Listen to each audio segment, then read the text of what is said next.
tak pernah Nabi letak syarat nak buat baik kat mak, kena tunggu mak buat baik kat kita dulu. Ni nak cerita part ni sejam setengah tau. Cuma just nak bagi tahu kat korang. Anak solehah dan soleh tak semestinya anak yang disukai oleh mak. Ada anak soleh-solehah yang mak tak suka, sampai mati mak tak suka. Kerana ada anak soleh-solehah yang kadang dia disalah fahami oleh mak. Kadang anak solehah dan soleh ni dia tak mampu nak bagi apa yang mak nak. Tapi adik-beradik, Kak Long, Kak Ngah, yang bongsu boleh bagi bukan dia. Tapi it's okay. Kenapa?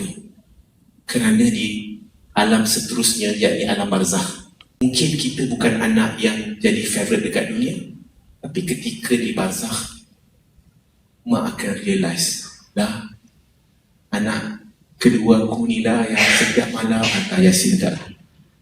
Dah, anak bongsu aku yang aku benci dulu ni lah yang setiap hari, setiap malam doa kat aku. Mungkin bukan kat sini, tapi di alam seterusnya yang masih ada lagi. Tugas kita terus buat baik walaupun tidak dilayani dengan baik. Sebab kawan kita pilih, betul tak? Kawan yang ada ni adalah pilihan kita, tapi mak adalah pilihan Allah. Allah yang pilih mak tu jadi mak kita, dan pasti ada rahmat Allah dalam mak. Dan mungkin mak tu lah itu syurga kita, bukan amal kita, bukan zikir kita, bukan semayang kita yang banyak. Orang kita sebagai anak kena ada satu mindset. Mak sayang saya ke, mak tak sayang saya ke? Mak sayang kakak ke, mak tak sayang kakak ke?